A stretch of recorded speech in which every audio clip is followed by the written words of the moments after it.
Welcome to Hidden Hilltop Homestead. In today's video we are going to be charring fence posts for our cattle fencing. So these are all posts that have been cut down from trees in our backyard by my husband, and we are now charring the wood to protect it when it is put into the ground, and we're going to be building a cattle fence with this wood. These are our heifers, Honey and Millie. Honey's in the front, Millie's in the back. And Millie is a full-blooded Holstein. Honey is a Holstein Jersey cross. And these guys are just patiently waiting for us to get their fence put up.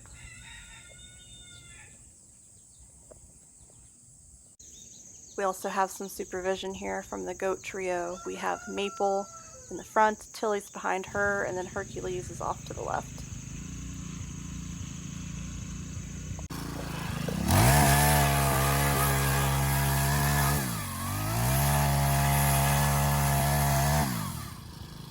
Right now we're just trimming posts down to the appropriate length that we need for our project, and then we're going to start putting them on the fire and start the charring process.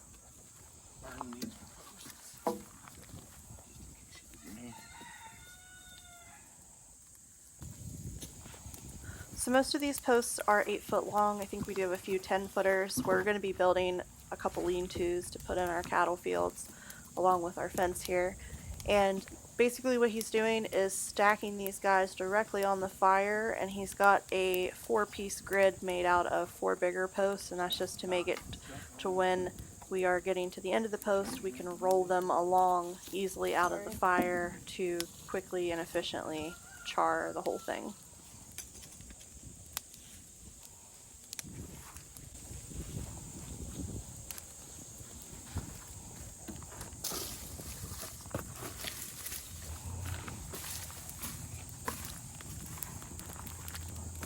The goal is to have a pretty hot fire going before you start putting on your posts, but if you do have issues with the fire going out, you can always add more underneath or even on top of pieces that you're trying to char if you want the fire nice and hot so that it burns evenly.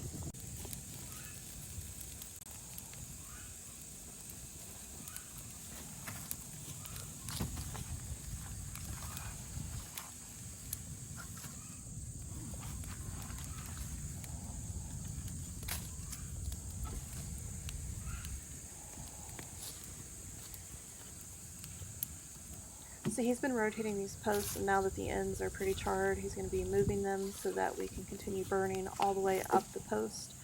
Most people do just the end that they're going to put in the ground, but we're doing the whole post to give it more of a uniform aesthetic look, and we think it looks really nice.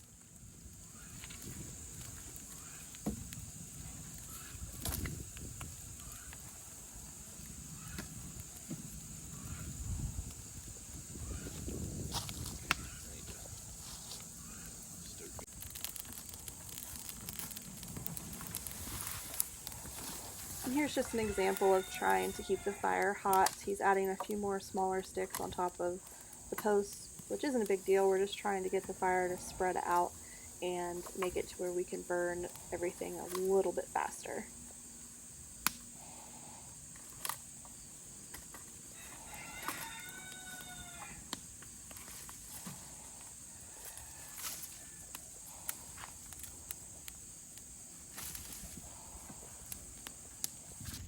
Now he's just layering a few more bigger posts on top of what he added to the fire. So it's going to sandwich it down in there, push the smaller twigs down into the fire to keep it nice and hot.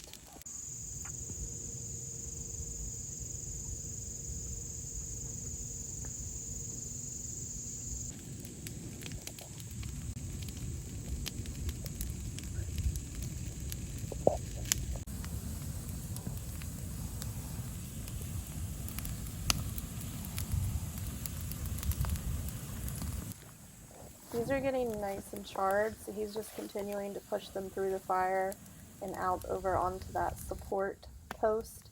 And these guys are just going to chill here until we get the whole thing burned.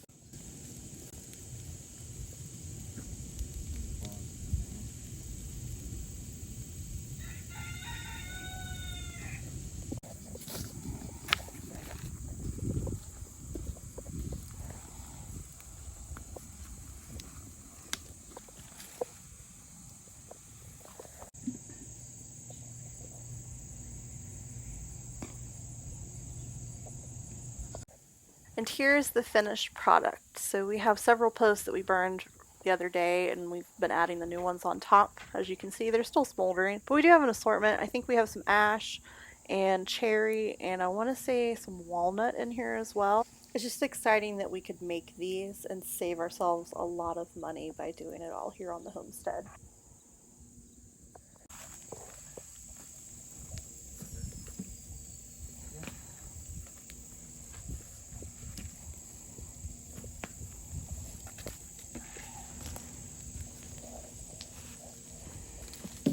Woo! So that's about it. It's a really simple process. You just need to start a fire, get your posts, char your posts, and set them off to cool and dry. At the end of this, we did hose everything down, including the posts, to make sure that the fire was completely put out, and we hosed down the area around us just for, general fire safety. So that's enough of this. Let's go into the kitchen and make some bread. So we're going to be making a white sandwich bread, and for this recipe we need 1 packet of active dry yeast. We need 2 cups of warm water, at least 110 degrees, and then we're going to need 1 tablespoon of sugar. We're going to let this proof for 5 minutes. After 5 minutes, we're going to be adding in 1/2 cup of sugar, and we're also going to be adding in 1/4 cup of melted butter, which is 1/2 of a stick. We're going to also add in 1½ teaspoon of salt, and then we are going to get that mixed up.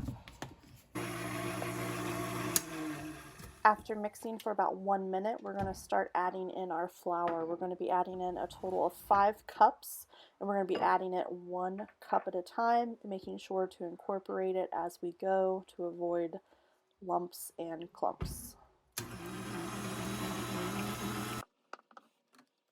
Adding 1 cup at a time and making sure that the flour is fully incorporated before adding more really helps cut back on lumpiness and flour pockets in your bread. You just want to make sure everything is mixed together really well. And after you get your 5 cups in, you should notice that the dough is not sticking to the side of the bowl, but is also still a little bit tacky. That's the sweet spot. Once we have everything incorporated and the dough is ready to go, we're going to put on our hook attachment and use this to knead our dough. Then we are going to knead the dough for 3 to 5 minutes.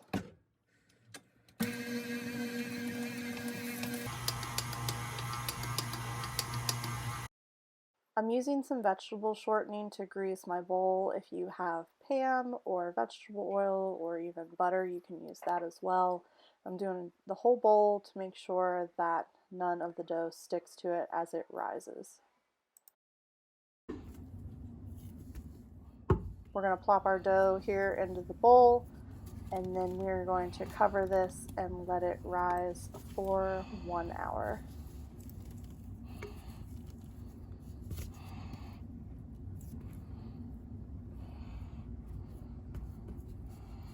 I like to use a sheet of wax paper to cover my bowls, and then I also cover it with a towel and place it in a warm spot.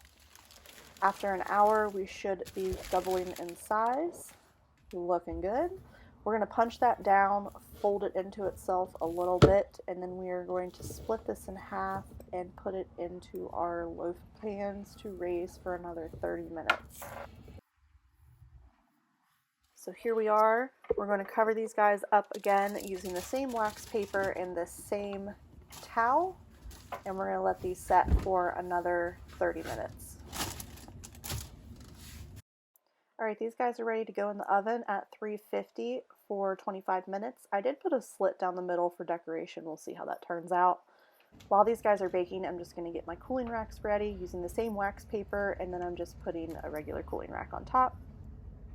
Here we are after 25 minutes. These look delicious. We're going to go ahead and let these cool for about 10 to 15 minutes, and we'll get them out of the pans. Out of the pans, right now I'm just putting some butter on top to give them a nice glossy sheen. It also, makes them taste even better. And after this, we're going to let it cool completely before we cut into it, but who are we kidding? We're not going to wait that long. I'm probably going to wait maybe like another 5 minutes, and then I'm going to slice off a piece and sample because it just smells oh so good. Also, don't forget to grease the pans really well. before you put the loaf in. Otherwise you might have a little bit of sticking. I missed a little spot here, but it's fine. Still tastes delicious. And there you have it. Delicious homemade white bread, melting butter. Couldn't ask for anything better. Thanks for watching, and we'll see you next time.